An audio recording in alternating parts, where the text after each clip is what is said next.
नमस्कार दोस्तों, एक और जंग की शुरुआत हो चुकी है। अब तक तो हम इजराइल की तरफ से फिलिस्तीन पर हमला करने की खबरें सुन रहे थे। वहां पर लोगों को मारने की तस्वीरें लगातार सामने आ रही थी। हजार लोगों को इजरायली सैनिकों के जरिए मार दिया गया। नेतन्याहू के फैसले से हजारों फिलिस्तीनी नागरिकों का खात्मा कर दिया गया। करीब 50,000 से ज़्यादा फिलिस्तीन के नागरिकों को मारा गया। लेकिन अब एक और देश से फिलिस्तीन को छोड़ करके इजराइल की लड़ाई शुरू हो चुकी है और ये लड़ाई इतनी ज़्यादा उग्र हो चुकी है दोस्तों कि ईरान को आपात बैठक बुलाना पड़ रहा है।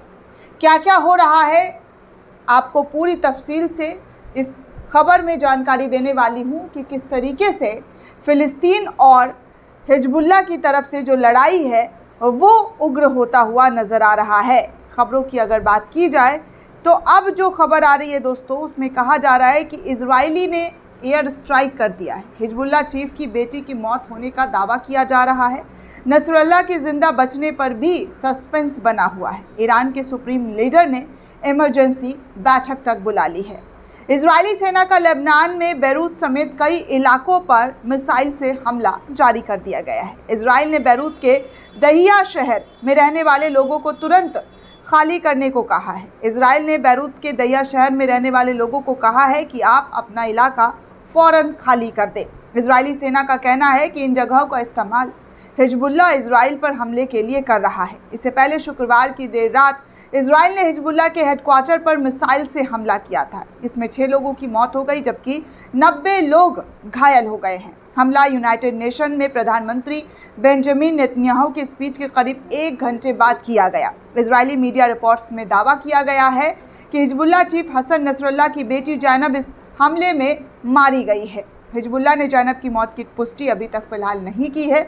इजरायली चैनल 12 ने उसे मारे जाने की सूचना दी है। मीडिया रिपोर्ट्स के मुताबिक हिजबुल्लाह चीफ की बेटी का शव उस कमांडर सेंटर के मलबे में मिला जिसमें इजराइल ने हमला किया था। उन्होंने कहा कि लेबनान अधिकारियों ने इसकी पुष्टि की है। आगे दोस्तों आपको बता दूं कि जैसे ही ये खबर निकलकर सामने आई है वैसे ही कई तरीके की तस्वीरें भी सोशल मीडिया पर इजराइल को लेकर सामने आ रहा है। इजराइल को लेकर एक बहुत बड़ी बैठक, जी हाँ, सिचान गल्फ में एक बैठक चल रही थी जहाँ पर पार्टी के कई बड़े नेता मौजूद थे। दुनिया भर के तमाम नेता जो है इस बैठक में शामिल थे। लेकिन नेतन्याहू के मुंह पर जो बयान दिया गया है और किस तरीके से इस मीटिंग का वॉकआउट किया गया है वो तमाम तस्वीरें आपको दिखाऊंगी। देखिए, सोशल मीडिया यूज़र्स के ज़रिए एक वीडियो शेयर करते हुए लिखा गया कि हम जानते हैं कि शांति का दुश्मन कौन है और दुर्भाग्य से उसका एक नाम है, वो है प्रधानमंत्री बेंजामिन नेतन्याहू।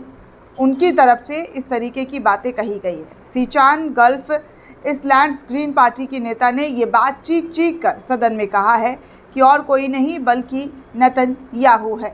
वहीं दूसरी तरफ दोस्तों संयुक्त राष्ट्र में इजराइल की ज़ोरदार तरीके की बेइज्जत हुई है क्योंकि नेतन्याहू जैसे इजराइल का पक्ष रखने के लिए खड़े हुए।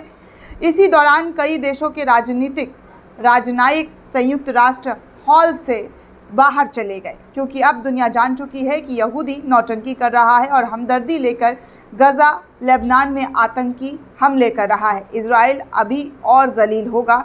इस तरीके की खबरें बताई जा रही है कि कैसे इजराइल अपनी नापाक हरकतों को लगातार दुनिया के सामने दिखाने की कोशिश करता है कि वो बेचारा है, लेकिन उसकी नापाक हरकत दुनिया भर के तमाम मुल्कों में देख लिया गया है। वहीं दूसरी तरफ कहा यह भी जा रहा है कि अगर इजराइल ने लेबनान पर ज़मीनी हमला किया तो Syria, Iraq, Yemen, Afghanistan, Iran से करीब 1 लाख विदेशी लड़ाके लेबनान की मदद करने के लिए पहुंचेंगे। 1 लाख लड़ाके, आप समझ रहे हैं, 1 लाख। अमेरिकी मीडिया के मुताबिक 1 लाख विदेशी लड़ाके सीरिया से इजराइल में दाखिल होने के लिए पूरी तैयारी कर चुके हैं, जिसका तस्वीर उन्होंने जारी भी किया है कि कैसे उन्होंने इस पूरे मामले को लेकर जो है अपनी तैयारी कर ली है और जो स्ट्राइक, जो हमला किया जा रहा है, जो मिसाइलें दागी जा रही है, उन मिसाइलों को लेकर अब खबर आ रही है कि ईरान भी पूरी तरीके से कमर कस चुका है। हालांकि दोस्तों हिजबुल्लाह के प्रमुख जो हैं संगठन के हसन नसरुल्लाह और अन्य महत्वपूर्ण नेता हाशमी सफुद्दीन के बारे में अंतिम पुष्टि समाचार जारी नहीं किया गया है कि उनकी मृत्यु हो गई है, लेकिन तमाम अंतर्राष्ट्रीय मीडिया उनकी हत्या की पुष्टि कर रहा है।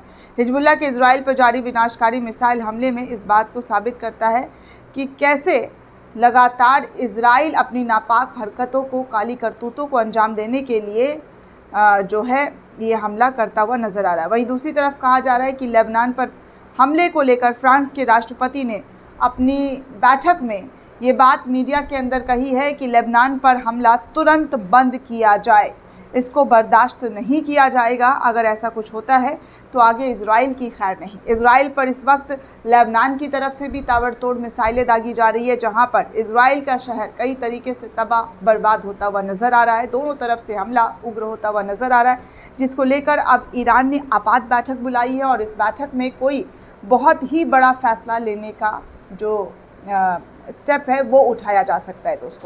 दोस्तों इस पूरे रिपोर्ट को लेकर आप क्या सोचते हैं, आपकी क्या प्रतिक्रिया है, हमें कमेंट करके ज़रूर बताइएगा।